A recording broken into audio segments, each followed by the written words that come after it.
안녕하세요. 제 이름이 뭔가 좀 들어보신 이름 같지 않습니까? 장신대에서 온 장신대입니다. 그래서 제가 장신의 뿔이라고 합니다. 제가 나오게 되면 학교가 무너져요. 그래서 학교를 떠날 수가 없습니다. 반갑습니다. 우리 목사님 잘 소개해 주셨는데 부족한 사람 오늘 이렇게 초청해 주셔서 너무 감사드리고요. 교육자를 학습자를 잘 배려하신다고 해서 제가 눈치를 챘습니다. 정시에 마치도록 하겠습니다. 예, 제가 정시에 뭐 딴 건 잘 못해도 정시에 마치면 잘 합니다. 예, 그러니까 기대하시고. 그래서 오늘 제가 드릴 말씀은 오늘 내일 이렇게 4일을 제가 이렇게 세 번째 잘 없어가지고요. 예, 이 시간에 귀한 시간에 무슨 말씀을 해야 될까 생각하다가 어쨌든 우리가 신앙의 본질을 어떻게 하면 잘 이해를 하고 신앙도 여러 가지 종류가 있지 않습니까? 그래서 가장 균형 잡히고 본래적인 통전적이라고 할까요? 온전한 그런 신앙을 우리가 어떻게 하면은 다음 세대에 교육을 할 수 있을까? 아마 제가 오늘 와서 이야기를 해보니까요, 말씀을 목사님하고 나눠보니까 이미 너무 잘 하고 계셔가지고 뭐 더 이상 할 말 있겠나 그런 생각이 드는데요. 그러나 또 제가 준비해온 게 있으니까 그걸로 좀 말씀을 드리도록 하고, 어쨌든 이번에 전체적인 주제는 통전적이다. 통전적 신앙이라고 하는 것, 이게 무엇인지를 오늘날 우리 시대적인 또 교회적인 상황을 고려하면서 함께 생각을 하고 또 공부했으면 좋겠습니다. 오늘 마태복음 5장 48절 말씀해 보니까 이 말씀이 있습니다. 우리 다 같이 한번 뜻을 생각하면서 한 목소리 한번 읽어볼까요? 하늘에 계신 내 아버지의 온전하신 같이 너희도 온전하라. 이 말씀 참 짧은 말씀인데요. 이 속에 아주 무진장하게 아주 깊은 그런 뜻이 있는 것 같습니다. 그래서 여러분들이 계속해서 이 말씀을 자꾸 곱씹으시면서 되새김질을 하시면서 일주일 내내 한번 생각해 보시면 좋겠습니다. 하늘에 계신 너희 아버지가 온전하신 같이 너희도 온전하라. 하나님이 온전하시다고 하는 것이 무슨 뜻인지, 또 우리가 온전하게 되어야 된다고 하는 게 뭔가 하는 그 뜻을 여러분들이 계속해서 좀 이렇게 생각을 해보시면 좋을 것 같습니다. 요즘 우리가 성경을 통독을 많이 하잖아요, 그죠? 통독을 너무 많이 하다 보면은 성경이 한 말씀 한 말씀이 갖고 있는 그 깊이를 우리가 놓칠 때가 많이 있는 것 같아요. 때로는 여러분들이 말씀 하나를 붙들고 한 주일, 한 달 이렇게 그 말씀만을 집중적으로 여러분들이 이렇게 묵상을 하시면서 하나님이 나 자신에게 또 우리 가정에게 우리 교회를 위해서 주시는 말씀이 뭔가 하는 것을 잘 한번 묵상해 보시면 좋겠다 하는 생각이 듭니다. 그래서 오늘 먼저 오늘은 이제 첫 번째 시간이기 때문에 우리가 통전적인 신앙을 양육하기 위해서 오늘날 우리가 어떤 세상을 살아가고 있는가 하는 그런 내용들을 먼저 한번 우리가 살아가고 있는 상황, 컨텍스트라고 할까요? 이런 것들을 한번 살펴보려고 합니다. 제일 처음에 보니까 문명의 대전환기인 21세기라고 되어 있습니다. 그래서 밑에 보시면은 그 각주가 있는, 전쟁에 있는 각주가 있는데, 이런 책들을 보니까요, 뭐 지구 환경, 충격, 대예측 세계의 종말, 정보화 시대와 문화의 미래, 문명 충돌, 세계 대공황, 뭐 이런 책들을 이렇게 쭉 살펴보면은 그 미래에 대해서 많이 이야기하고 있는 책들인데요. 여기에서 한 7가지 정도를 공통적으로 추출해낸다고 할까요? 그런 것들을 볼 수가 있는데요. 첫 번째는 생태계의 파괴와 자연재앙이라고 하는, 우리가 너무 요즘에 많이 실감하고 있는 그런 내용이지 않습니까? 오늘날 우리 시대를 기후 붕괴의 시대라고 이야기합니다. 기후가 도대체 우리가 감을 못 잡고, 또 이 기후로 인해서 생태계가 파괴되면서 우리가 여러 가지 어려움을 당하고 또 자연재앙을 당하고 기후 난민이 생겨나고 하면서 사실 이 생태계 파괴를 통해 가지고 또 잘 사는 나라가 피해도 받지만은 또 오히려 자기들은 서로 어떤 문명의 산업의 혜택도 받지 못하는 그런 나라들이 또 어려움을 겪고 태평양에 있는 남태평양에 있는 섬나라가 뭐 없어진다든지 그죠? 온난화 때문에 수면이 높아지고 해서 해수면이 높아지고 그런 여러 가지 생태계가 파괴되고 자연재앙 이런 것들이 제일 큰 문제 중에 하나입니다. 이게 너무 큰 문제다 보니까 우리가 자꾸 잊어버린 것 같아요. 교회에서는 한동안 우리가 생명 나눔, 생태계를 지키고 창조 질서를 보존합시다 하고 계속 하다가 또 이 캠페인을 좀 끝나고 나면 또 사라져요. 근데 교회 교육 안에 이런 자연 생태계를 하나님이 창조하신 자연 세계를 우리가 보존해 나가는 그런 기본적인 마인드가 항상 우리가 있어야 된다고 봅니다. 제가 지금 다니는 교회에서는요, 주일날 그 교회 예배가 상당히 예전적인데 사제의 기도, 여러분 아시죠, 그죠? 회개의 기도를 할 때 어떻게 기도하냐면 하나님과 또 사람들 앞에서 또 자연 앞에서 지은 죄를 우리가 같이 고백합시다. 그렇게 기도를 합니다. 우리가 한 주 살아가면서 하나님 앞에 죄를 짓잖아요, 그죠?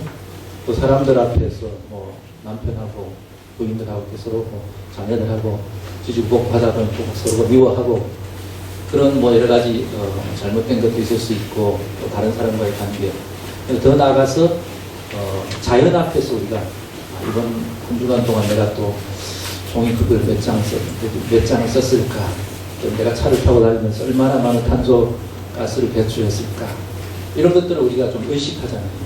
하나님 앞에 섰을 때에 이런 것까지 우리가 회개의 기도 속에 들어가야 되지 않나 하는 이제 그런 나중에 한 번 더 말씀을 드리겠고 그 다음에 인구 폭발과 에너지 위기 뭐 이런 것들은 우리는 사실 저출산인데 그러나 전체적으로 보면은 이 전 지구가 인구가 엄청나게 지금 늘어나고 에너지의 위기가 오고 있고 이게 역시 또 이 생태계 파괴하고도 이제 연관이 되어 있는 문제입니다. 그 다음 세 번째는 경제 세계화로 인한 경기의 불안과 실업 지금 뭐 이런 걸로 인해서 우리나라도 청년들이 엄청난 지금 어려움을 겪고 있지 않습니까? 그래서 이 세계화라고 하는 것이 한편으로 뭐 좋은 점도 많이 있지만은 특별히 경제적인 세계화가 신자유주의라고 하는 이걸 통해 가지고 우리가 혜택도 누리지만은 우리가 이것을 통해서 엄청난 어려움을 겪고 그 결과 또 4번에 나와 있는 것처럼 그 사회 경제적인 양극화, 그죠? 90대 10 사회 많이 이야기하잖아요, 그죠? 10%의 사람이 90%의 다른 사람들이 가지고 있는 그런 부를 다 가지고 있는 그런 사회에 점점 뭔가 하나님이 원하시는 그런 모습은 아닌 것 같아요, 그죠? 또 반대 방향으로 나가는 그런 모습을 바라보고 또 그 다음에 범죄가 증가하고 도덕성의 타락이라든지 이런 것들 뭐 우리가 TV만 켜고 뭐 보면은 계속해서 무슨 문제가 나옵니다, 그죠? 요즘엔 특별히 뭐 경제적인 그런 문제, 범죄 이런 것들이 끊임없이 나오잖아요. 그런 문제들하고 또 가치관의 대혼란, 가치관의 대혼란이라는 것은 가치관이 상대화된다는 겁니다, 그죠? 나도 옳고 너도 옳고 이것도 옳고 저것도 옳고 상황에 따라서 이건 옳을 수도 있고 틀릴 수도 있다 하는 이런 상대적인 그런 가치관으로 인해서 뭔가 딱 기준을 잡아주고 절대적인 그런 진리 이런 것들이 무너진다고 할까요? 그런 것을 많이 볼 수 있습니다. 그 다음에 이제 마지막으로 7째는 과학기술의 진보와 무한 경쟁. 요즘 여러분들 그 4차 산업혁명이라고 많이 들어보셨죠, 그죠? TV에도 많이 나오는데 1차 산업혁명은 뭘까요? 1차 산업혁명이 일어난 가장 중요한 요소는 증기기관, 그죠? 스팀기관이 발명된 겁니다. 그래서 이 엄청난 그런 에너지를 활용해서 산업화가 이루어지기 시작하면서 2차 산업혁명은 전기가 이제 발명됩니다. 그죠? 그래서 전기 동력을 통해 가지고 대량 생산이 되는 포드 시스템 같은 것들이 이제 생겨났죠. 3차 산업혁명은 컴퓨터를 이제 사용하면서 컴퓨터 제어가 자동화 뭐 이런 것들을 통해 가지고 정보 기술 시대가 이제 막을 올리면서 시작된 것을 우리가 3차 산업혁명이라고 합니다. 근데 4차 산업혁명이라고 하는 것은 이제 인공지능이라고 하는 AI 많이 들으셨죠? 그죠? 인공지능에 의해서 자동화와 연결성이라고 하는 것이 극대화되는 그런 산업 환경이 변화되는 그런 것을 우리가 4차 산업혁명이라고 합니다. 그래서 여기서는 융합이라고 하는 게 핵심입니다. 어떤 뭐 물리적인 것, 전자적인 것, 생물적인 것, 이 시스템들이 그럴 때 융합이 돼가지고 인공지능을 기반으로 해서 물리적인 세계하고 또 사이버 세계가 함께 네트워킹을 이루면서 연결되고 통합적인 시스템을 이루어 나가는 그런 것을 우리가 4차 산업혁명이라고 합니다. 그래서 이런 이야기 많이 들으셨죠. 현재 여러분들 자녀 중에 7세 이하의 자녀가 있다면 이 자녀들은 앞으로 사회에 진출할 무렵이 되면은 지금 있는 65%의 직업은 다 사라질 것이라는 이야기입니다. 65%는 지금 없는 그런 직업을 이제 선택을 하게 된다는 거죠. 그만큼 모든 것이 이렇게 빠르게 변화되어 나가는 그런 것을 우리가 경험하고 이제 살아가고 있습니다. 그래서 문명의 대전환기가 21세기라고 그렇게 이야기를 하고 있습니다. 제가 큰 그림을 이제 말씀을 드렸는데 조금 이제 내려와서 이제 땅으로 좀 내려와가지고 한국교회 교회 교육의 위기 진단을 한번 이야기해보려고 하는데요. 이 한국 교회가 직면한 교회 교육의 위기, 그죠? 뭐 그런 이야기 많이 들으셨죠. 교회 교육의 위기는 사실 교회의 위기는 교육의 위기라고 얘기할 수 있습니다. 네, 그래서 교회의 내년이 종교개혁 500주년인데 사실은 저는 종교개혁 500주년은 교육개혁이 되어야 된다고 봅니다. 가장 중요한. 사실은 종교개혁은 500년 전에 루터가 시작했던 그 개혁은 유럽에서 일어났던 종교개혁은 영어로는 우리말로는 종교개혁이죠. 그죠?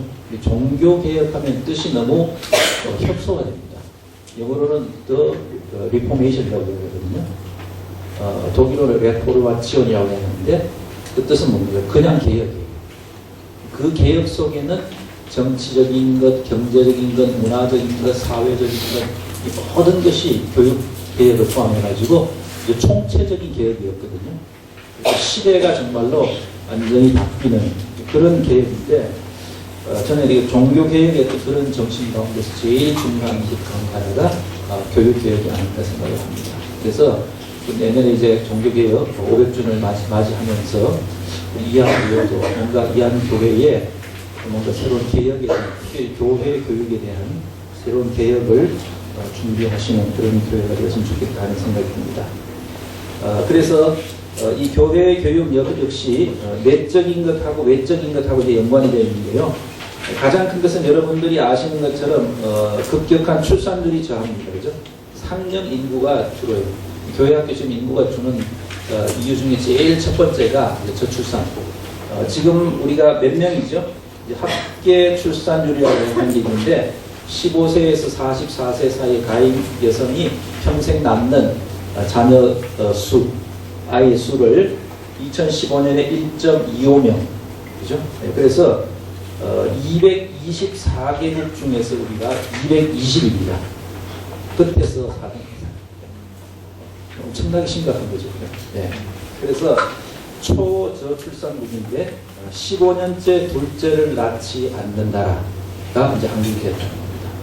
그래서 이제 이런 추세가 계속되면은 새로 여러분 자녀들이 나중에는 복지라든지 이런 문제에 있어가지고 얼마 전 TV에 보니까 목말 사회가 된다고 해요. 목말 사회. 한 사람의 자녀가 한 사람의 노인을 부양하게 되면 목이 없고 이렇게 부양하게 되는 그런 사회가 오게 된다 이야기하잖아요. 그래서 노혼과 노산 시대다. 결혼 안 하고 출산 안 하는 그런 시대가 계속해서 지금 더 심각하게 진행되고 있고요. 그 다음에 두 번째는 우리가 잘 아는 겁니다. 무한 경쟁의 입시 지상 위주의 교육. 이게 결국은 어떤 경쟁을 통해 가지고 서로가 어떤 공존하고 공생하지 못하고 그래서 경쟁을 통해서 나중에 소수가 이렇게 그 승리를 가져가고 독식하는 그런 체제이죠. 100명이 경쟁하면 한 10명 정도는 이득을 보고 나머지 90명은 그 경기에서 들러리로 서 있다가 끝난다 그럴까요? 큰 뭐 일은 못 보고 그렇게 살아갈 수 있는 밖에 없는 그런 입시 지상주의의 교육으로 인해서 공교육이 정말로 상상도 못할 정도로 많이 훼손이 되어 있는 그런 상황이죠. 그 다음에 이제 기독교에 대해서 사회 문화적인 이미지와 호감도가 많이 하락이 되었다. 우리가 참 가슴 아프지만은 우리 한국 교회가 초기에 선교를 하면서 사회로부터 많은 어려운 사람들 돌보아주고 하면서 가졌던 그런 이미지 이런 것들을 많이 잃어버렸다는 거예요. 최근에 이제 어떤 책을 보니까 초기에 그 로마에서 초기 기독교인들이 어떻게 해서 이렇게 선교가 갑자기 잘 이렇게 이루어져 가지고 로마의 컨스탄티누스 황제가 국교를 선포할 정도로 그렇게 됐을까? 우리가 생각하기에 그냥 컨스탄티누스 황제가 자기 마음대로 그냥 이제부터는 국교한다 해서 이제 국교를 시킨 것 같지만 그런 것이 아니라 인원이 너무너무 늘어나다가 보니까 할 수 없이 선포할 수밖에 없었다는 거예요. 기하급수적으로 그렇게 늘어난 이유 중에 가장 큰 중에 하나가 바로 전염병이라고 하는 이야기를 하더라고요. 전염병이 뭐냐면은 그 시대에 전염병이 너무너무 창궐해가지고 그렇게 되면 사람들이 아픈 사람 가까이 가지를 않잖아요.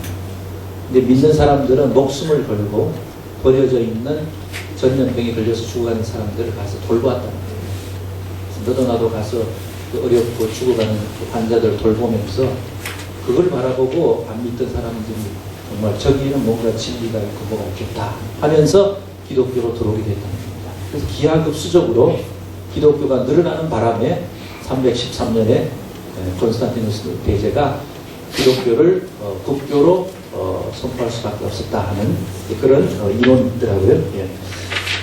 그래서 이제 그런 우리가 좋은 전통이 있는데 우리 한국 사회에서 안타깝게도 최근에 들어와서 우리가 사회 문화적인 그런 이미지와 호감도가 많이 하락되는 그런 사실은 결국은 이미지 싸움이라고 합니다. 어떻게 보면 지금 로마 가톨릭하고 우리 개신교가 항상 보면은 TV에 나오는 것들 다 보면은 이미지가 좀 다르게 나오잖아요, 그죠? 가톨릭은 뭔가 좀 이렇게 고귀하게 보이고 뭔가 그런 이미지가 자꾸 이렇게 나타나면서 우리는 뭔가 약간 수준이 좀 떨어지는 듯한 뭐 이런 것들이 자꾸 비치다 보니까 실상은 뭐 큰 차이가 없다고 보는데 그런 이미지 같은 것들이 물론 이 교회가 여러 가지 문제가 있긴 하지만은 그런 이미지에 있어서 이 호감도 같은 것들이 많이 하락했다는 거죠. 그래서 어떤 우리 기독교 안에서의 어떤 그 표신해야 될 그런 문제들이 있고요. 그 다음에 이제 네 번째, 아까 말씀드렸던 포스트 모던적인 상대주의 가치관.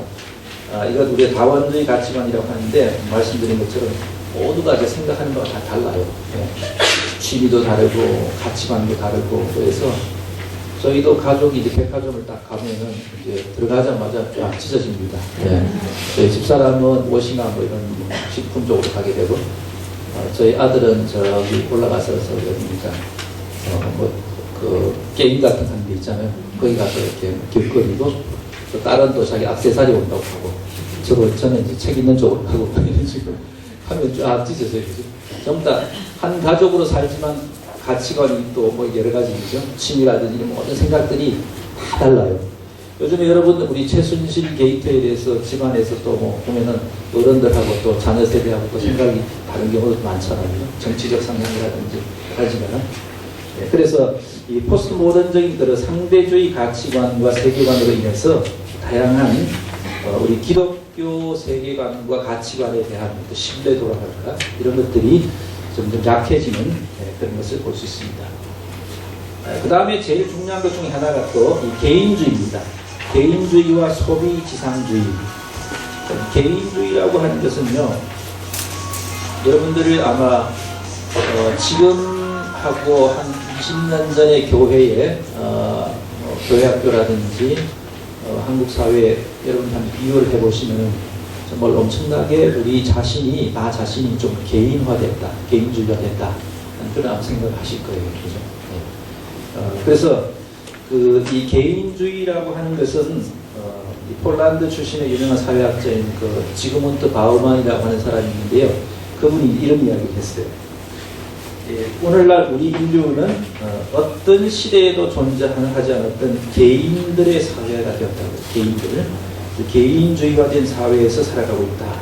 그래서 오늘날 우리 인류는 우리라고 하는 공동체에서 벗어나서 홀로 떠도는 유목민 같은 운명에 처해 있고, 그래서 공공의 문제라든지 공적인 책임, 공적인 윤리 이런 것들이 모두가 사적인 문제로 전락을 했다는 겁니다. 그래서 그 이유는 개인주의적인 성향으로 인해서 인간과 인간, 또 인간과 사회가 맺는 관계가 일시적이고 한시적인 계약 관계로 변질됐다는 거예요. 요즘에 계약직이라고 하면 참 많잖아요. 그죠? 이런 것들도 사실 우리에게 이런 가치관을 형성하는 데도 많이 영향을 준 겁니다. 흔히들 우리가 연결은 되어 있으나 사회적이지 않다는 말이 있어요. 우리 모두 지금 다 인터넷으로 다 연결되어 있습니다. 우리 애들 보면은 밤새도록 인터넷이에요. 저희 애도 뭐 3시까지, 4시까지 인터넷 하다가 저한테 잡혀가지고 막 싸움하고 뺏고 막 난리치고 저도 많이 봤는데요. 교육학을 하시면 저도 이제 자녀를 키우는 입장에서는 아주 비슷한 경험을 많이 합니다. 근데 항상 얘들은 연결이 돼 있어요. 그럼 연결돼 있지만 이 아이들이 사회적인가 할 때에 의문이 가잖아요. 그죠? 우리도 마찬가지입니다. 연결은 돼 있지만은 정말 우리 사회적인 공동체적인 그런 존재로 살아가고 있는가는 그런 생각을 많이 하게 됩니다. 자, 그러면서 이분이 마지막에 이 책에서 방황하는 개인들의 사회라고 하는 책에서 이야기하기를 섬뜩한 이야기예요. 우리는 각자 존재하다가 나는 홀로 소멸한다. 이 개인주의를 종말해 가는 거죠. 일본 사회가 사실은 지금으로부터 한 20, 30년 전부터 이런 개인주의가 팽배하면서 독심이 많고 그런 이제 사회를 향유를 하다가 최근에 들어와서 많이 문제가 되는 게 뭡니까? 고독사 같은 문제라든지 혼자 살아가면서 겪게 되는 그런 많은 부작용 이런 것들을 겪게 되는데, 어쨌든 이 개인주의가 첨예화되면서 우리의 신앙과 가치관과 생활 패턴 모든 것들이 영향을 끼치게 되고, 또 소비지상주의, 나는 소비한다, 고로 존재한다 하는 거죠. 어떤 미래에 대한 어떤 저축이나 이런 것보다 우리 젊은 분들 보면은 조금 있으면 쓰잖아요. 그래서 이런 소비지상주의가 확산이 되고, 자, 그 다음에 이제 제일 또 어려운 문제 중에 하나가 각종 디지털 매체와 대중 매체 이런 것들이 교회 교육에 대한 다양한 기능적인 대행물 기능물로 대행물로 이렇게 등장했다는 거예요. 그래서 애들 게임에 빠지기 시작하면 밤새도록 며칠간을 잠을 안 자고 하잖아요. 그죠? 그래서 우리 교회에서 하는 뭐하고 이런 것들이 정말 게임이 안 됩니다. 게임이 안 돼요.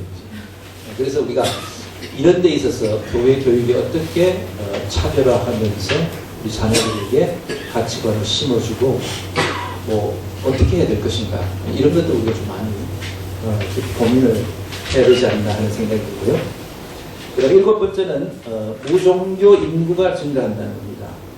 자, 이제는 과거에는요 사람들이 우리나라 같은 경우에는 70년대 80년대 교회 문만 열면은 아이들이 쏟아져 들어왔습니다. 그죠? 바깥에 나가서 한번 여름 성경학교, 겨울 성경학교 한다고 훔치고 한번 쫙 돌아다니면 아이들이 막 4, 50명은 따라 들어오는 그런 시대. 그러다가 이제 점점 잘 살게 되니까 생활 수준이 높아지고 아이들이 집안에 좀 갇히게 되고 학원 가고 이렇게 하다 보니까 요즘 교회 나오기 어렵잖아요. 그러다 이제 교회를 떠나게 되고, 이 사람들이 교회를 떠날 때는 떠난 사람들 우리가 뭐라고 그럽니까? 가나안 성도라고 그러죠. 가나안 성도. 가나안 성도가 좀 더 나가면은 그 다음에는 SBNR이 됩니다. SBNR 뭔지 아세요? Spiritual, but not religious라고 합니다. 나는 종교적이긴 하지만은 기독교나 불교나 이런 특정 종교에 속하기 싫다. 그러나 나는 나름대로의 영적인 생활을 내가 유지하면서 살아간다. 그래서 명상이라든지 뭐 이런 것들, 요가라든지 이런 걸 통해 가지고 영적인 것은 추구하지만 그런 기존의 교회라든지 뭐 성당이라든지 절이라든지 이런 기존 종교는 되기 싫다. 이런 현상이 우리나라가 이제 따라갈 거예요. 미국이나 유럽 쪽에 그런 현상이 있거든요. 그러다가 이제 더 나아가면 이제 무신론적으로 나가게 되는데, 우리나라도 지금 사실은 그 젊은 사람들이요, 젊은 세대가 70%가 무종교입니다. 충격적이지 않습니까, 여러분? 지금 캠퍼스 가보면요, 캠퍼스의 그 복음화율이 지금 뭐 한 5% 이러거든요. 5%도 지금 안 된다고 해요. 그래서 이 젊은 사람들을 우리가 어떻게 이들에게 기독교적인 진리를 정말로 이 젊은이들에게 매력이 있도록 어떻게 말씀을 전하고 해야 될지 하는 이 문제가 우리 가장 큰 교육적인 하나의 과제 중에 하나가 아닌가 하는 생각이 듭니다. 자, 그래서 이런 외적인 요인들을 통해 가지고 교회 교육이 여러 가지 이제 어려움을 겪고 있는데요. 근데 교회 바깥에서 이제 우리 사회에서 진행되는 그런 내용들입니다. 이런 것들이 이제 교회 내적으로 다시 들여다본다면은 이 교회 안에서 첫 번째는 그 교회 지도자들이 어떤 리더십이 많이 약화되는 그런 현상이라고 볼 수 있겠습니다. 영적으로, 윤리적으로, 공적인 리더십까지. 그래서 어떤 믿음을 성도들에게 신앙을 교육하고 하는 이런 차원에서, 또 밖에 나가서 시민으로서 살아가는 이런 차원들, 하나님의 백성으로서 소명을 가지고 세상을 변혁시키는 그런 일에 참여하면서 살아가야 되는데, 그런 것을 잘 교육하지 못하고 가르치지 못하고 양육하지 못하는 그런 어려움이 있다는 겁니다. 그래서 영적인 또 윤리적인 차원에서 또 어려움이 많은 문제가 많은 그런 리더들도 많고요. 그런 문제가 있고, 두 번째는 교회 교육 내용이 불균형을 이뤘다는 겁니다. 오늘날 한국 교회가 가지고 있는 그 신앙의 제일 큰 단점이라고 할까요? 뭐 장점이 많아요, 그죠? 신앙이 다른 서구라든지 이런 신앙에 비해 가지고 뜨겁게 기도하고 헌신하고 교회에 열심히 헌신하고 하는 이런 차원에서 상당히 우리가 좋은 장점이 많지만은, 그러나 우리 신앙의 내용을 바라보면은 우리의 신앙이 너무 성공 위주라는 거예요. 번영 신앙, 그죠? 여기에 너무 좀 매몰되어 있는. 내가 신앙생활을 하면 어쨌든 내가 사회에서 성공을 해야지, 사회에서 성공하지 못하면 내 신앙이 뭔가 잘못된 것이다 하는 이런 신앙과 성공이라고 하는 것을 너무 이렇게 동일시하다 보니까, 물론 하나님께서 우리에게 축복을 주시고 자녀와 여러 가지 물질의 축복을 주시지만은 이런 것들을 너무 우리가 개인적으로 사적인 신앙이 너무 강하다 보니까 우리가 세상에 나가서 조금 전에 말씀드린 것처럼 하나님의 제자로서, 제자뿐만 아니라 시민으로서의 삶을 제대로 살지 못하고 월요일부터의 삶과 주일의 삶이 자꾸 분리가 됩니다. 주일은 너무 좋았어요. 은혜 받고 좋았는데 월요일날부터 어떤 직장에서의 삶과 가정에서의 삶이 정말로 너무 주일과 모순이 되고 뭔가 힘들고 어떤 그런 것들을 우리가 많이 경험하면서 살아간다는 거죠. 그래서 사사화되고 일상의 삶과 또 분리가 되고 또 세상하고 소통하지 못하는, 여러분들 또 교회 열심히 다니는 분들 보면은 세상 친구 없는 경우가 많아요. 그죠? 지역에 있는 뭐 사람들도 잘 모르고 세상이 어떻게 돌아가는지 잘 모르고 그런 일이 많아요. 근데 여러분들 될 수 있는 대로 여기 아파트에 많이 사시잖아요. 그죠? 아파트에 사시는 그런 여러 가지 일과 모임과 이렇게 적극적으로 여러분이 좀 참여하셔가지고 여러분들의 목소리도 내시고, 아, 저 사람 정말 되게 열심히 하네, 헌신적으로 하네, 나중에 알고 보니까 이한교회 성도였네, 이런 게 나올 수 있도록, 그죠? 네, 처음부터 너무 이렇게 나는 뭐 크리스찬이다 이렇게 뭐 할 필요 없잖아요, 그죠? 자연스럽게 여러분이 드러날 수 있도록. 그러나 어쨌든 여러 가지 지역 사회의 일과 동네의 일과 이웃의 일에 우리가 함께하고 자꾸 여러분들이 참여하고 하다못해 아파트에서 엘리베이터 타시면 인사라도 먼저 잘 하시고, 그죠? 인사 안 하면 잘해도 어떤 큰 선교가 되더라고요. 예. 자, 그래서 그런 우리가 좀 교회 교육의 내용을 우리가 너무 좀 불균형적으로 가르쳤다는 거예요. 그죠? 아동부터 시작해서 성인까지 우리가 설교 시간에 또 아이들에게는 공부 시간에 너무 개인적인 신앙만 가르치다 보니까 우리 일상의 삶에서 하나님의 말씀을 이렇게 실천해 나가는 그런 차원이 약화가 되었다는 거죠. 그 다음에 이제 교회 교육의 방법의 문제가 또 있습니다. 그죠? 시설의 후진성이라든지 이런 여러 가지가 우리 학생들의 그 시설 눈높이에 맞추지 못하는 그런 것들도 있겠고요. 그 다음에는 이제 교회 교육에 대한 전 교인의 어떤 교회적인 관심과 투자가 부족하다든지 어떤 교회는 이런 교회가 있더라고요. 교회 교육에 대해서는 어쨌든 모든 것에 최우선을 두고 몇 프로는 교회 교육에 먼저 투자한다 하는 거죠. 그런 걸 정해놓고 다음 세대를 위해서 교육하는 그런 교회를 봤는데요.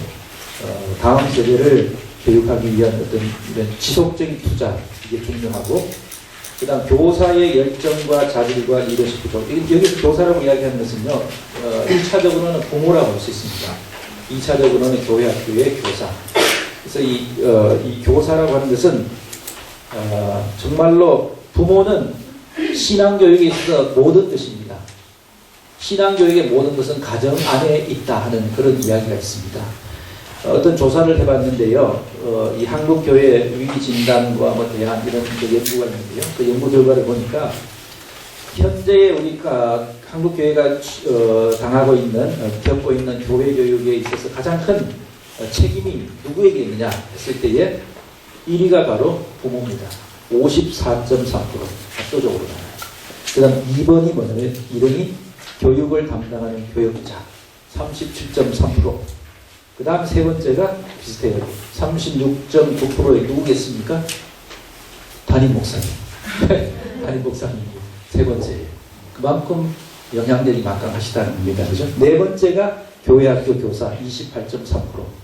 그래서 어쨌든 이 네 부류에 해당하는 분들이 가장 큰 책임을 갖고 있는데, 그 가운데서도 어쨌든 압도적으로 부모가 가장 큰 책임을 지고 있다는 겁니다.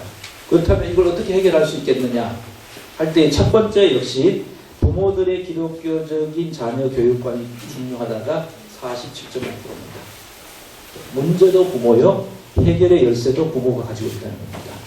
그래서 여러분들이 이것을 이번에 꼭 잘 확인을 하시고 기억을 하시면 좋겠습니다. 그 다음 두 번째는 교회와 가정과 학교가 연계가 되어서 생태계, 기독교 교육의 어떤 환경, 윤리적인 환경이 회복이 돼야 된다. 이게 36.9%. 그리고 세 번째가 역시 담임 목사님께서 관심을 가지셔야 된다 하는 것이 36.3%. 마지막으로 네 번째는 교회학교 교사들의 헌신이 22.8%. 우리는 모든 것을 교회학교 교사가 다 갖고 있다고 생각합니다. 그렇죠? 물론 상당 부분이 중요합니다. 그러나 제일 중요한 교사는 누구라고요? 부모. 부모가 가장 중요한 그런 교사라고 하는 것을 여러분들이 꼭 기억을 하시면 좋겠습니다. 그 다음에는 이제 그 교육 지도자들이 가지고 있는 비전과 전문성이 좀 부족하다고 할까요? 그래서 제가 가장 이상적인 것은 각 교회마다 팀 목회처럼 교육 목사님이 계셔서 교육을 전문으로 하시고 풀타임으로 교육을 영유아부터 시작해서 성인 노년까지 모든 교육을 책임지는 그런 디자인을 하고 모든 커리큘럼을 짜고 이끌어 나가는 그런 교육 목사님이 계셔야 되거든요. 그래서 가장 이상적인 것은 그런 교육 목사님과 또 그 다음에 예를 들어서 뭐 상담 같은 것을 전문으로 하시는 분, 그 다음에 요즘에는 음악 목사님, 그죠? 음악 목사님을 통해서 음악 목회 이런 팀 티칭이 될 수 있으면 가장 좋겠다. 그러나 우선 제일 중요한 것 중에 하나가 바로 이 교육 지도자들이 그 전문성을 잘 구비를 해야 되겠다는 것이고요. 그 다음에는 주일 외주의 형식적인 학교식 신앙교육이 문제가 되고 있다는 겁니다. 주일날 여러분들 우리 학생들 오면은 모여가지고 예배드리고 그 다음에 한 30분 정도 30분 공부를 해요. 그죠? 학교식이라고 하지만 사실은 학교보다는 훨씬 못한 거예요. 그래서 요즘에 이제 많이 이야기하고 있는 것은 신앙 공동체를 회복해야 된다고 이야기합니다. 신앙이라고 하는 것은 학생들 붙잡아 놓고 성경 말씀 가르친다고 물론 중요하지만 그걸 통해서 이루어지는 것이 아니고 첫째는 가정 공동체에서 이루어져야 되고 그 다음 교회가 하나의 공동체를 이루어 가지고 3대가 다 있어야 됩니다. 할아버지 세대, 할머니 세대, 그 다음에 부모 세대, 손자, 손녀 세대가 있어서 서로가 상호작용할 수 있는 장을 만들어줘야 된다는 거예요. 우리는 지금 어때요? 교회 들어가면 가장 분리가 심한 때가 언제입니까? 주일 11시, 10시, 그죠? 딱 교회 같이 한 차 타고 들어와서 쫙 찢어지고 중등부, 고등부, 여등부, 그 다음에 성가대, 하는 이 정도에 이게 다 갈라지잖아요. 물론 이렇게 나누어져서 교육을 받아야 되겠지만 자주 모여야 된다는 거예요.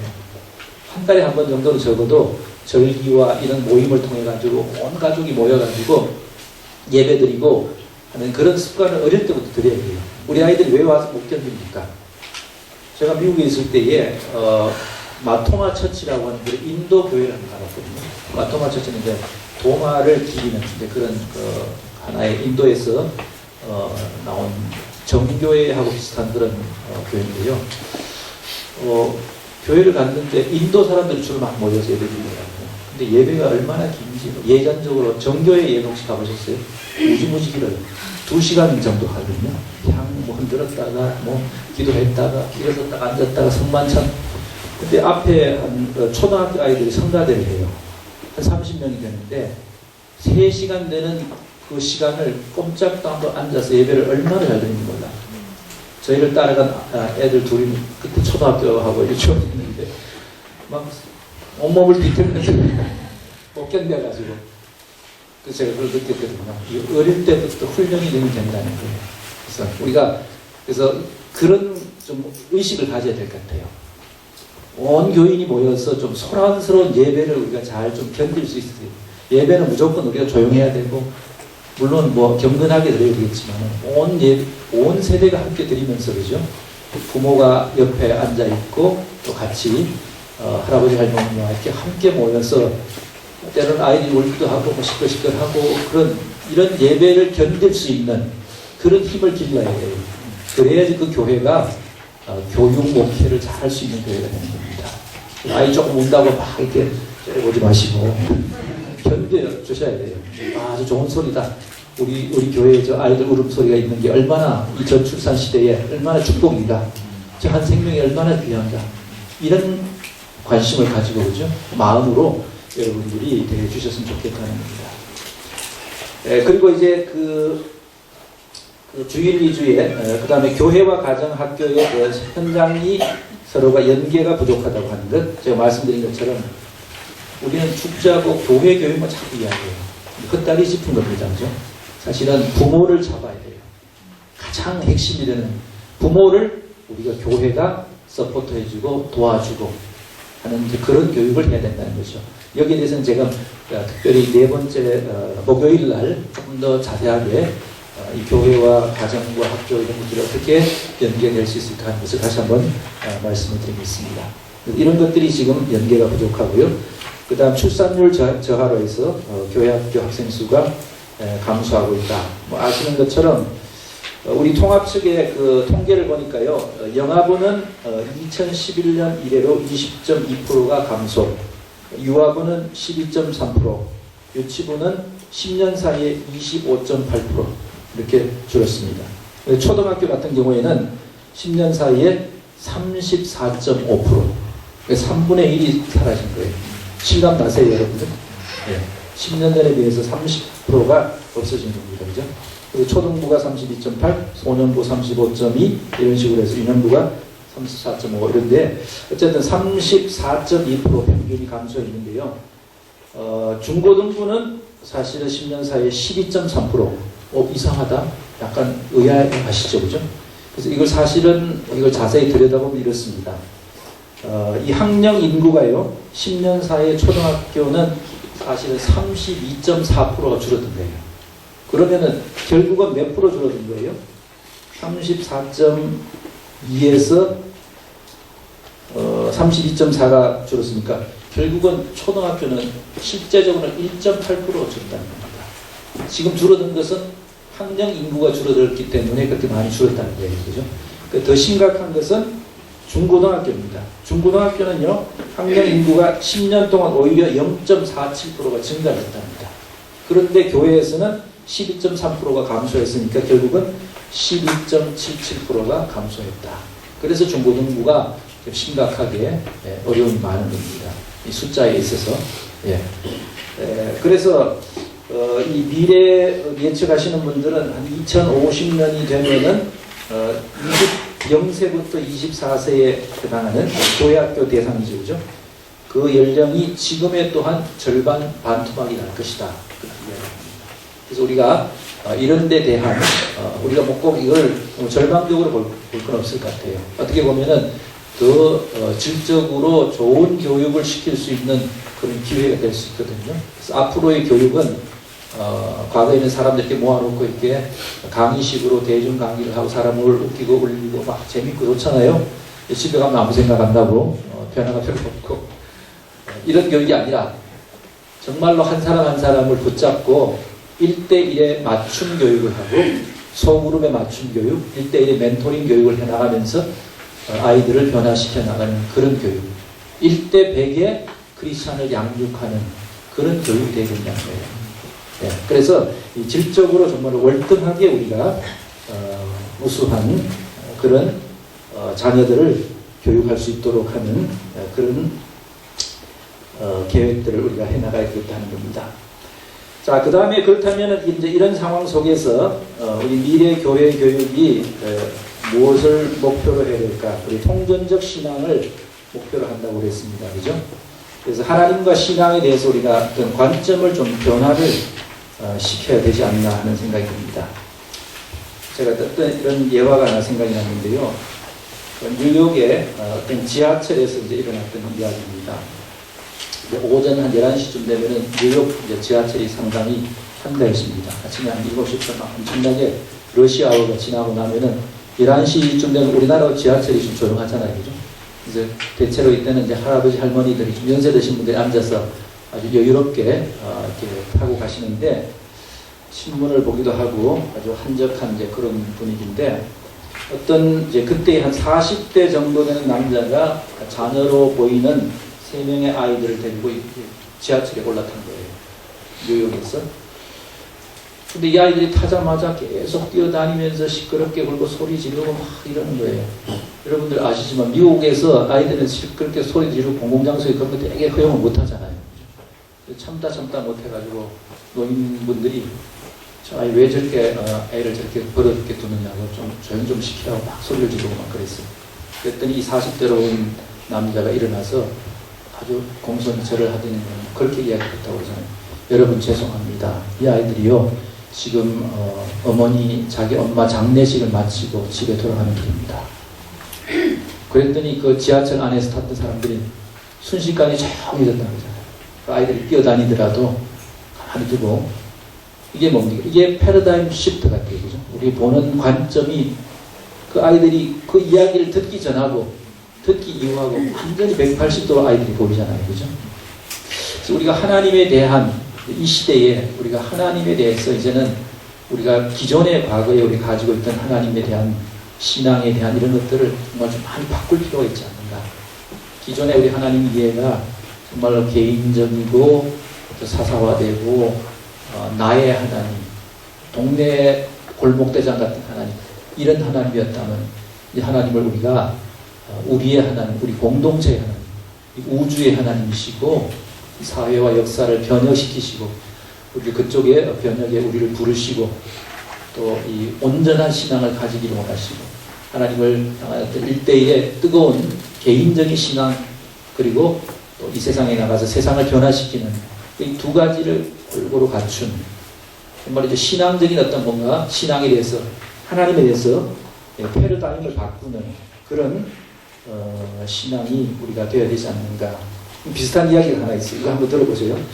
어떤 아버지와 아들이 야구 경기를 벌려고 집을 나섰을 겁니다. 근데 아버지가 운전하던 차의 시동이 뒷차선 위에서 갑자기 멈췄대요. 어떻게 될까요? 멀리서 달려오던 기차를 보면서 아버지가 시동을 걸려고 막 키를 돌렸는데도 이게 안 돼요. 소용이 없었습니다. 결국 기차가 그 차를 막 들이받았어요. 아버지는 그 자리에서 죽었고 아들은 크게 다쳐가지고 응급실로 옮겨갑니다. 근데 수술을 하기 위해서 급히 달려온 외과 의사가 차트를 보더니만 전류하듯이 막 소리치는 거죠. 난 이 수술을 할 수가, 절대 이 수술을 할 수 없어. 얘는 내 아들이야. 하면서 막 이렇게 이야기하는 거고. 어떻게 이 일이 가능할까? 아버지는 사고를 당한 뒤에 그 자리에서 죽지 않았는가? 혹시 의사가 친아버지고 야구장에 같이 간 아버지는 양아버지였을까? 도대체 어떻게 된 것일까? 잠시 혼동에 빠질 수 있지만은 조금만 생각해보면 간단합니다. 그죠? 그 의사는 아들의 엄마였습니다. 그죠? 예. 우리 흔히 의사하면 아빠만 생각하잖아요. 그죠? 패러다임 바꾸고 생각하면 금방 답이 나오는데. 자, 이렇게 우리가 우리 자녀를 바라보고, 교육을 바라보고, 또 우리 교회를 바라보고, 또 우리 목사님을 바라보고, 하나님을 바라보고 하는 우리 시각을 좀 이제는 좀 바꾸어 나가자는 겁니다. 그죠? 기존에 우리가 잘못된, 왜곡된 그런 신앙의 패러다임을 좀 180도 바꾸어서 정말로 온전한 신앙이 뭔가 하는 것을 우리가 정말로 끊임없이 고민하면서 그런 온전한 신앙을 우리 자녀들에게 잘 어떻게 하면 교육할 수 있을까 하는 그런 고민을 해나가야 되겠다는 겁니다. 그래서 여기서 이야기하는 이 통전적인 신앙이라고 하는 것은요, 결국 간단하게 이야기한다면은 우리의 3H라고 하는 거 아시죠? 그죠? 하트와 헤드와 하트와 핸즈라고 하는 거죠. 지성과 마음과 실천 플러스 여기다 영성 이런 것들이 다 합쳐진 온전한, 우리가 뭐 너무 우리 한국 사람들은 대체적으로 마음이 좀 강하잖아요. 이 하트가 강해가지고 여기가 안 움직이면은 잘 안 되잖아요. 그러나 여기에 열을 받았다. 그러면 230만 명씩 모이잖아요. 그죠? 네. 이게 정말로 중요해요. 그러나 우리는 또 그래서 이걸 좀 더 우리가 보완을 해야 되고 손발을 보완해야 되고 또 초월적인 영성의 차원 이런 것들을 같이 나가야 되고, 그 다음에 성과 속, 주일과 평일이 하나가 되어야 되고, 영혼과 육체를 분리하는 이런 것을 우리가 넘어서야 되겠고, 개인과 공동체를 우리가 하나로 또 이렇게 잘 통합해 나가고, 사적이고 공적이고 생태적인 차원 이런 것들도 종합을 해 나가고요. 그 다음에 알매 차원과 또 형성하는 차원과 변형하는 차원, 이 교육에 있어서 제일 중요한 거거든요. 그래서 인폼하는 것하고 폼하는 것하고 트랜스폼하는 것. 인폼 뭡니까? 뭔가를 가르쳐야 되는 거죠. 집어넣어줘야 됩니다. 그래서 형성을 해야 되는 거예요. 근데 우리는 지금까지 이 인폼하고 그 다음 두 번째 폼, 형성하는 거죠. 인폼은 머리로 뭘 아는 것을 집어넣어주는 것이고, 폼은 우리에게 습관 같은 걸 통해서 형성하는 겁니다. 근데 세 번째 차원이 우리가 그동안 부족했다는 거죠. 그죠? 우리가 굳어져 있는 그런 것들은 다시 트랜스폼할 수 있는, 그것을 개인적인 차원에서의 변형도 있고 또 가정과 사회적인 차원에서 그런 변형이라고 하는 이 교육에 있어서 이 세 가지 차원을 잘 우리가 이해를 하고 균형적으로 이루어 나가야 된다는 겁니다. 자, 그 다음에는 이제 그 장신된 신학성명이라고 하는 것이 있는데요. 여기서 이야기하는 것은 뭐냐면 우리 교단이 지금 지향하고 있는 신학적인 방향이 뭐냐 할 때에 하나님 나라의 복음에 우리가 기초한 그런 하나님 나라의 그 신학을 우리가 복음을 전해야 된다. 그래서 하나님의 평화와 하나님의 정의와 생명을 회복하고, 그 다음에 교회의 연합과 일치를 추구하고, 그 다음에 위기에 대응하고 극복하는 그런 교육적인 차원, 하나님 나라의 문화 형성 이런 것들을 온전히 잘 이루어 나가는 이런 그 통전적인 신학, 우리가 통전적인 신학이라고, 요즘에는 온신학이라는 말이 나왔습니다. 그래서 온전한 이런 것들을 좌로도 치우치지 않고 우로도 치우치지 않고 너무 행동주의도 아니고 너무 경건주의도 아니고 이 두 가지를 통합해 나가는 그런 것을 이야기를 합니다. 그 다음에 이것하고 이제 연관해서 또 말씀드리고 싶은 것은 이 공적인 교회라고 하죠. 공적 신앙, 공적인 교회 이런 말을 요즘에 들어보셨죠? 들어보셨습니까? 처음 들어보십니까? 네.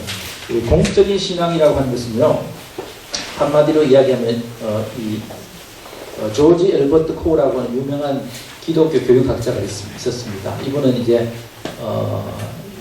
20세기 초에 활동했던 좀 자유주의적인 그런 기독교 교육학자였는데 이분이 이런 말씀을 했습니다. 같이 한번 읽어볼까요? 예수님은 시작. 예수님은 나에게 오라고 말씀하시나 사람들이 그에게 가면 가라고 말씀하신다.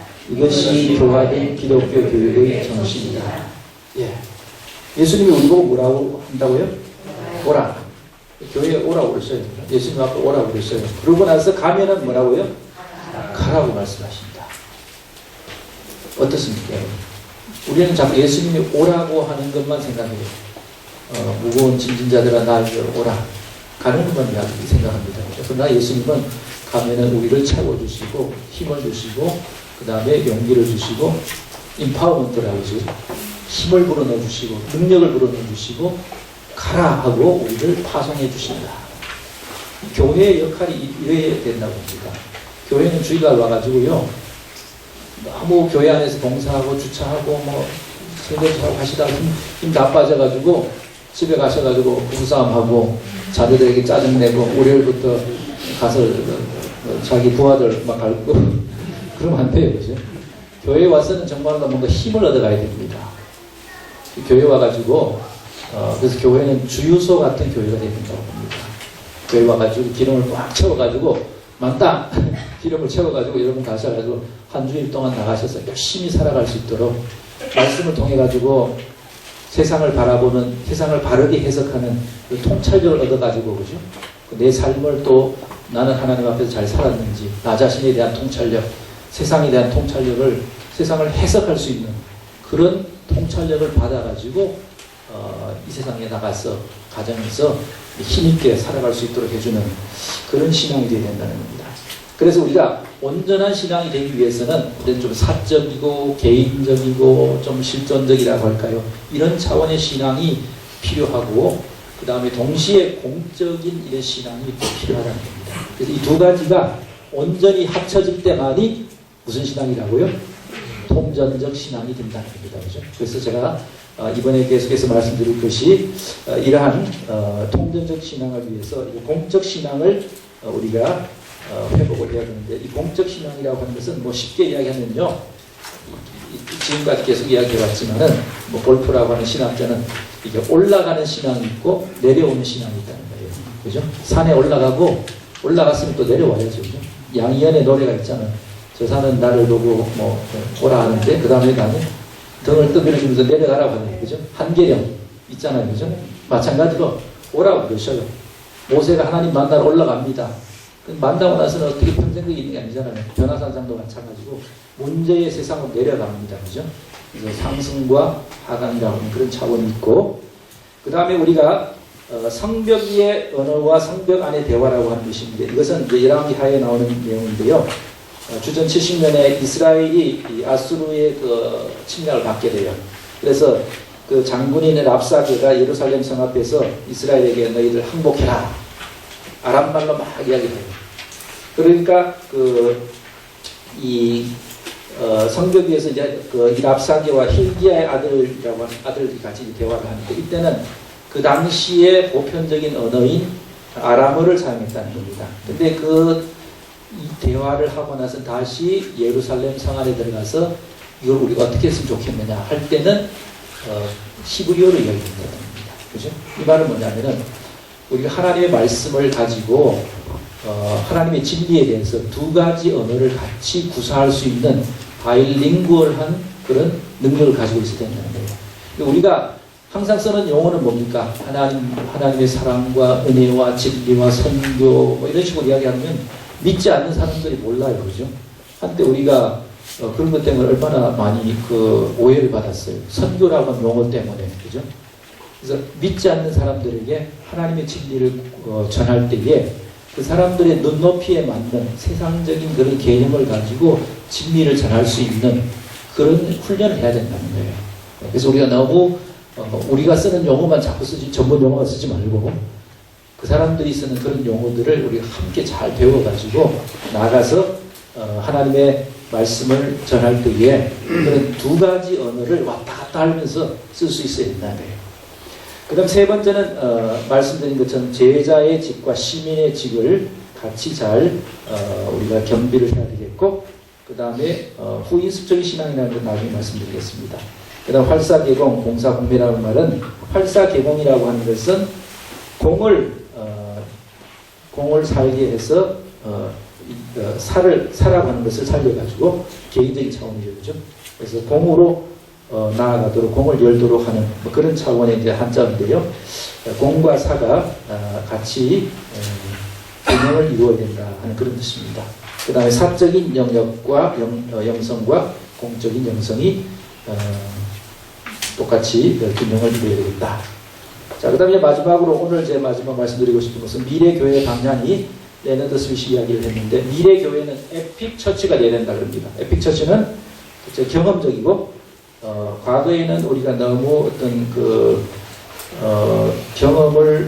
경험보다는 어떤 명제적인 진리 같은 걸 많이 이야기를 했어요. 그러다가 이제는 경험을 많이 하고 조금 사람들이 참여할 수 있고 이미지를 소중하게 여기고 관계를 소중하게 여기는 이런 포스트 모던의 중요한 내용들을 우리가 교육에서 잘 활용하자는 겁니다. 또 다르게 이야기한다면 MRI 처치, 그래서 사람들을 불러모으는 교회에서 나가는, 파송하는, 그 다음에 명제적인 것을 이야기하는 교회, 교리를 앞세우기보다는 관계적으로 대중들에게 관계를 통해 가지고 선교하고, 어떤 뭐 수동적인 그런 것보다는 사랑을 실천하는 능동적인 모습으로 나가는 성육신적인 그런 모습을 가져야 된다, 그렇게 이야기하고 있습니다. 예, 딱 1분 남았네요. 예, 좀 질문을 받았으면 좋겠는데 질문은 내일 받도록 하겠습니다. 오늘 첫날이니까 너무 딱딱한 이야기가 됐는지 모르겠는데요. 지금 우리가 살아가고 있는 이 사회, 이 지구가 어떠하고, 우리 사회가 어떠하고, 여기에서 우리가 기독교 교육적으로 교회들이 해야 할 일이 무엇인지를 여러 가지 이제 숙제라고 할까요? 과제를 제가 말씀을 드렸습니다. 네, 오늘 여기까지 일단 하고 마치도록 하겠습니다. 다 같이 기도하겠습니다. 하나님 감사합니다. 하나님께서 우리 이한교회를 여기에 세워주시고 하나님의 놀라운 섭리를 통하여서 지금까지 하나님 나라를 위해서 귀한 사명을 잘 감당할 수 있도록 주님 도와주심을 감사합니다. 이제 앞으로 나아갈 50년, 100년을 바라보면서 우리의 다음 세대들을 참으로 통전적인 신앙으로 잘 양육할 수 있는 저희들에게 도와주시기를 원합니다. 이를 위해서 우리 자신이 먼저 하나님과 우리 사이에 또 이 세상을 향한 이러한 신앙이 균형을 이루어 나갈 수 있는 그런 통전적인 신앙을 가지고, 균형된 신앙을 가지고 우리 자신이 변화되고 세상을 변화시켜 나갈 수 있는 빛과 소금의 공동체 될 수 있도록, 귀한 교육의 공동체가 될 수 있도록 주님 도와주시기를 원합니다. 특별히 우리 교사들과 우리 부모들이 이 일들을 잘 감당할 수 있도록 도와주시고, 주님께서 우리에게 가장 맡겨주신 사명 가운데 가장 귀한 이 사명이 이 교육의 사명임을 깨닫고, 부모의 사명임을 깨닫고 이 신앙교육을, 믿음의 교육을 잘 해나갈 수 있도록 주님께서 도와주시기를 원합니다. 우리 가정들을 축복하시고 우리 교회를 통하여서 하나님 큰 영광 받아 주시기를 원하옵고 예수님의 이름으로 기도하옵나이다. 아멘.